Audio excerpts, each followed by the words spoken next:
Assalamualaikum warahmatullahi wabarakatuh. Perkenalkan saya On Sophia, saya mewakili Fakultas Ilmu Kesehatan Universitas Singapura Bangsa Karawang, akan menyampaikan materi terkait pengendalian gratifikasi dari Komisi Pemberantasan Korupsi. Mungkin di antaranya sudah pernah mendengar dan sudah tahu apa itu gratifikasi. Mari kita simak bersama-sama. Apa itu pengendalian gratifikasi? Pengendalian gratifikasi adalah bagian dari upaya pembangunan suatu sistem pencegahan korupsi. Sistem ini bertujuan untuk mengendalikan penerimaan gratifikasi secara transparan dan akuntabel melalui serangkaian kegiatan yang melibatkan partisipasi aktif badan pemerintahan, dunia usaha, dan masyarakat untuk membentuk lingkungan pengendalian gratifikasi. Apa manfaat pengendalian gratifikasi? Manfaatnya diantaranya baik untuk individu, instansi, ataupun masyarakat. Bagi individu sendiri, pengendalian gratifikasi tentunya bermanfaat untuk membentuk pegawai yang bersinergitas. Kemudian juga meningkatkan kesadaran pegawai untuk menolak gratifikasi. Bagi institusi sendiri, pengendalian gratifikasi ini bermanfaat untuk membentuk citra positif dan kredibilitas instansi, kemudian mendukung terciptanya lingkungan pengendalian yang kondusif dalam pencegahan korupsi. Sehingga tentunya bagi masyarakat pun sangat bermanfaat supaya masyarakat mendapatkan layanan dengan sebaik-baiknya tanpa memberikan gratifikasi maupun uang pelicin, suap, dan pemerasan.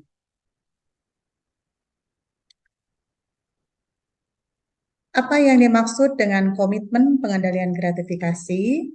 Komitmen pengendalian gratifikasi merupakan salah satu tahapan penerapan pengendalian gratifikasi. Komitmen bisa berbentuk pernyataan resmi atau komitmen memang berbentuk pernyataan resmi pimpinan instansi secara tertulis untuk menerapkan pengendalian gratifikasi. Pernyataan tersebut disampaikan kepada seluruh jajaran pejabat dan pegawai suatu instansi serta para pemangku kepentingan. Kemudian apa isi komitmen? Komitmen itu dalam pengendalian gratifikasi isinya yang pertama, tidak menawarkan atau memberikan suap, gratifikasi, ataupun uang pelicin dalam bentuk apapun kepada lembaga negara atau pemerintah, perseorangan atau kelembagaan, perusahaan, baik yang domestik ataupun perusahaan asing. Kemudian isi komitmen tidak menerima gratifikasi yang dianggap suap dalam bentuk apapun terkait dengan pelaksanaan tugas pokok dan fungsinya.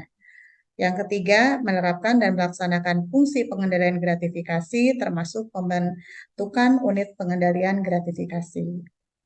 Kemudian menyediakan sumber daya yang diperlukan dalam pelaksanaan pengendalian gratifikasi, menjaga kerahasiaan pelapor dan memberikan jaminan perlindungan bagi pelapor gratifikasi supaya tidak ada rasa takut ya. Kemudian mengupayakan pencegahan korupsi dan atau gratifikasi yang dianggap suap di lingkungan instansi.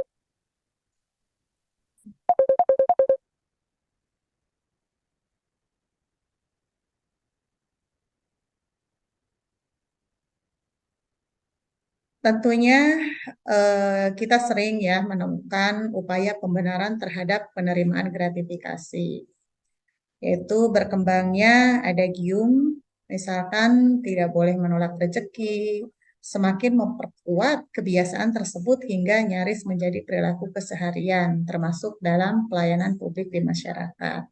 Sehingga dikenal berbagai istilah seperti uang terima kasih, kemudian uang lelah, atau biaya kopi, atau istilah lain yang mirip maknanya.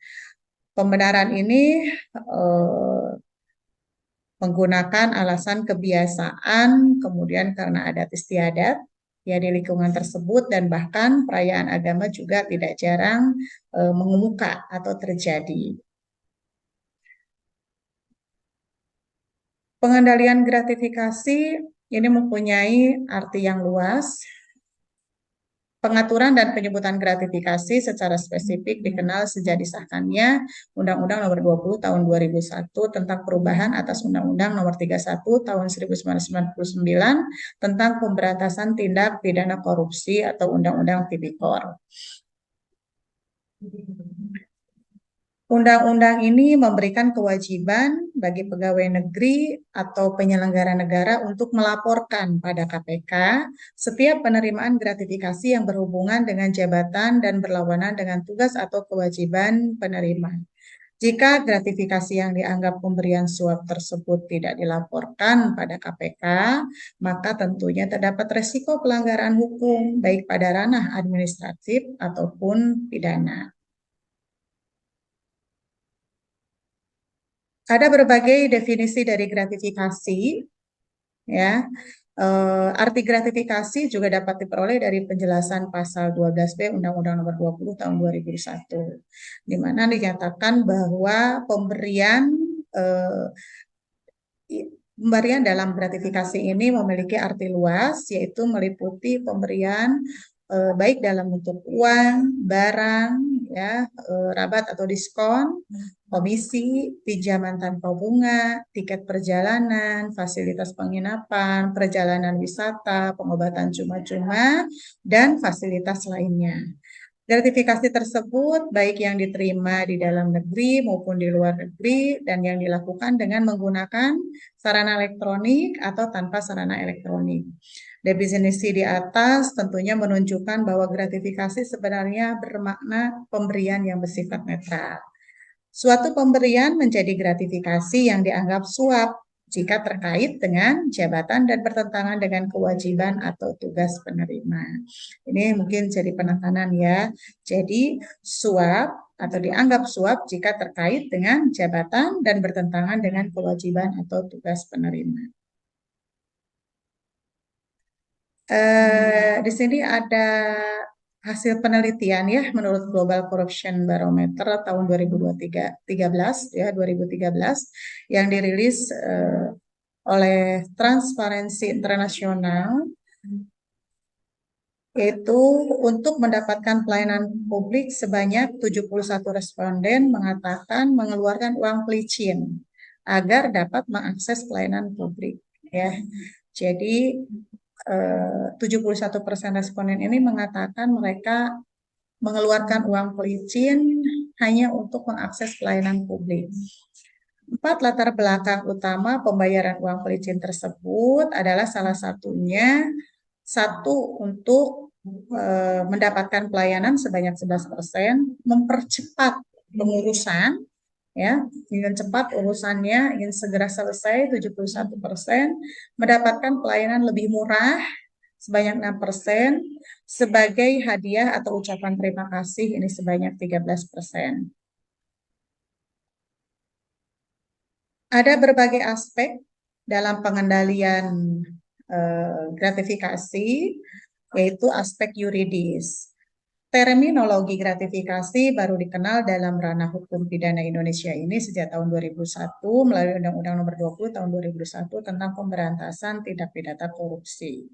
Pada pasal 12B dan 12C diatur mengenai delik gratifikasi yang mengatur ancaman pidana bagi setiap pegawai negeri atau penyelenggara negara yang menerima segala bentuk pemberian yang tidak sah dalam melaksanakan tugasnya atau yang diistilahkan sebagai gratifikasi yang dianggap suap dan tidak melaporkannya pada KPK dalam jangka waktu paling lama 30 hari. KPK dibentuk tahun 2002 berdasarkan Undang-Undang Nomor 30 Tahun 2002 sebagai lembaga yang menangani laporan gratifikasi yang membentuk direktorat khusus. Yang kedua yaitu aspek sosiologis. Praktek memberi dan menerima hadiah sesungguhnya merupakan hal yang wajar dalam hubungan kemasyarakatan. Praktek tersebut mulai dari peristiwa alamiah seperti kelahiran di masyarakat, sakit dan kematian, penyelenggaraan atau perayaan dalam momentum tertentu seperti sunatan, ulang tahun, dan perkawinan. Nah, ini mungkin sering terjadi praktek menerima dan memberi. Kemudian dalam konteks adat istiadat pun praktek pemberian bahkan lebih bervariasi, apalagi Indonesia hidup dalam berbagai keberagaman suku bangsa dengan segala adat istiadatnya, dengan segala kebiasaannya.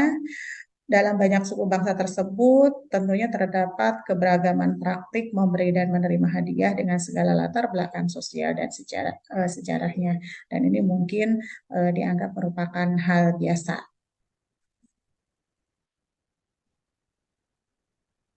Syed Hussein Alatas memotret pemberian hadiah tersebut dalam bukunya Korupsi, Sifat, Sebab, dan Fungsi pada tahun 1987.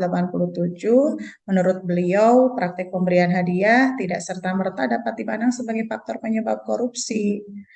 Hal seperti itu telah hidup cukup lama, bahkan sangat lama sekali ya, dari zaman nenek moyang mungkin ya. Hal ini tidak saja terjadi di Indonesia dan di negara-negara Asia, namun juga di negara-negara Barat. Akan tetapi, praktek yang bersumber dari pranata tradisional tersebut, yang mungkin sifatnya tadinya positif untuk meningkatkan saling kasih sayang, perhatian di antara masyarakat, kemudian ditunggangi kepentingan di luar aspek hubungan emosional pribadi dan sosial kemasyarakatan.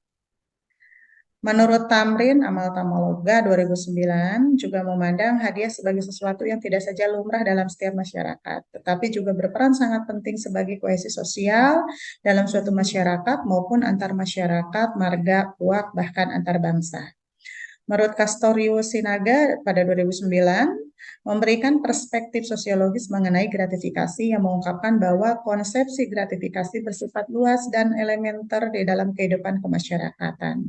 Jika memberi dan menerima hadiah ditempatkan dalam konteks hubungan sosial, maka praktek tersebut bersifat netral. Akan tetapi, yang jadi catatan adalah jika terdapat hubungan kekuasaan, gratifikasi menjadi tidak netral lagi. Bahkan harus di stop ya. Poin yang dapat dipahami dari pandangan sejumlah ahli di atas adalah bahwa memang praktek penerimaan hadiah merupakan sesuatu yang wajar dari sudut pandang relasi pribadi atau dari sudut pandang sosial dan adat istiadat. Akan tetapi, nah ini, ketika hal itu dijangkiti kepentingan lain dalam relasi kuasa, maka cara pandang gratifikasi sebagai sesuatu yang netral itu tidak bisa dipertahankan, harus di stop.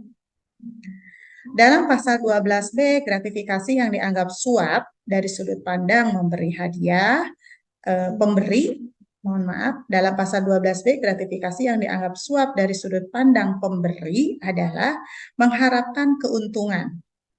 Ya, jadi mengharapkan keuntungan di masa yang akan datang dengan mengharapkan pegawai negeri atau penyelenggara negara akan melakukan sesuatu yang bertentangan dengan kewenangannya demi kepentingan si pemberi tersebut. Nah, ini jelas-jelas sangat tidak diperbolehkan ya. Prinsip-prinsip dalam pengendalian gratifikasi: 1. Transparansi, 2. Akuntabilitas, 3. Kepastian hukum, 4. Kemanfaatan, 5. Kepentingan umum, 6. Independensi, dan 7. Perlindungan bagi pelapor. Untuk prinsip transparansi merupakan suatu prinsip keterbukaan yang tercermin dari adanya mekanisme pelaporan atas penerimaan gratifikasi kepada KPK. Mekanisme pelaporan tersebut merupakan sarana bagi pegawai negeri atau penyelenggara negara untuk menguji dan menjamin keabsahan penerimaan-penerimaan yang diperoleh dalam kaitan dengan jabatannya selaku pegawai negeri atau penyelenggara negara. Yang kedua, prinsip akuntabilitas. Mengacu pada pelapor gratifikasi dan KPK sebagai lembaga negara yang diberikan tugas dan wewenang oleh undang-undang untuk menerima laporan gratifikasi. Kepada pelapor gratifikasi, prinsip akuntabilitas diimplementasikan sebagai bentuk kewajiban dari pegawai negeri atau penyelenggara negara yang telah diberikan amanah untuk menjalankan tugas dan kewenangan dalam jabatan yang diembannya, untuk tidak menerima pemberian dalam bentuk apapun terkait dengan jabatannya dan harus segera melaporkan ke KPK dalam hal tersebut apabila terdapat penerimaan gratifikasi yang dianggap suap. Prinsip kepastian hukum. Prinsip ini berarti sesuai dengan konsepsi Indonesia sebagai negara hukum. Maka KPK dalam menjalankan tugasnya mengutamakan landasan peraturan perundang-undangan, kemudian kepatutan, dan aspek keadilan. Proses penerimaan laporan, pencarian informasi, telaah atau analisis, dan penetapan status kepemilikan gratifikasi dilakukan sesuai dengan peraturan perundang-undangan yang berlaku. Kepada pihak pelapor gratifikasi, penetapan status kepemilikan gratifikasi yang disampaikan oleh KPK memberikan kepastian hukum terkait hak dan kewajiban pelapor terhadap gratifikasi yang diterima. Keempat, prinsip kemanfaatan. Prinsip ini mengacu pada aspek pemanfaatan barang gratifikasi yang telah ditetapkan menjadi milik negara untuk sebesar-besarnya kepentingan negara. Sedangkan gratifikasi lain yang tidak dianggap suap namun terkait dengan kedinasan, kemanfaatan patut diarahkan pada kemanfaatan oleh institusi dan kemanfaatan bagi masyarakat tidak mampu, sehingga dalam kondisi tertentu gratifikasi yang tidak dianggap suap namun terkait dengan kedinasan dapat disumbangkan misalkan pada panti asuhan, kemudian lembaga sosial lainnya yang membutuhkan. Prinsip kepentingan umum merupakan perwujudan dari implementasi konsep rakyat sebagai pemilik kedaulatan sehingga pengaturan dan keputusan yang diambil dalam penyelenggaraan negara diarahkan untuk sebesar-besarnya bagi kepentingan rakyat. Prinsip ini juga menekankan pada sikap untuk mendahulukan kepentingan masyarakat dibandingkan dengan kepentingan pribadi. Kemudian prinsip independensi. Bagi pelapor gratifikasi, prinsip independensi ini ditunjukkan dengan sikap menolak setiap pemberian dalam bentuk apapun yang terkait dengan jabatannya atau melaporkan penerimaan gratifikasi yang dianggap suap kepada KPK. Laporan tersebut akan memutus potensi pengaruh pada independensi penerimaan gratifikasi dalam menjalankan tugas dan kewenangannya. Perlindungan pelapor gratifikasi. Pelapor gratifikasi dapat dikualifikasikan sebagai pelapor sebagaimana dimaksud pada pasal 15 huruf A Undang-Undang KPK. Sehingga berdasarkan ketentuan tersebut, KPK mempunyai kewajiban untuk memberikan perlindungan terhadap pelapor gratifikasi supaya tidak takut dan mereka merasa aman. Institusi lain yang terkait dengan pelaksanaan prinsip perlindungan pelapor gratifikasi ini adalah Lembaga Perlindungan Saksi dan Korban. Selain itu, instansi atau lembaga tempat pelapor gratifikasi bekerja juga wajib memberikan perlindungan dan memastikan tidak terdapat intimidasi dan diskriminasi dalam aspek kepegawaian terhadap diri pelapor. Jadi, untuk pelapor ini sangat dilindungi sekali, jadi jangan takut untuk melaporkan ketika memang melihat gitu kan ya, dan memang mengetahui terjadi gratifikasi. Nah, untuk pelaporan gratifikasi ini bisa dilaporkan pada link di bawah ini. Ya, terima kasih ya, itu yang bisa dibahas atau disampaikan terkait dengan pengendalian gratifikasi.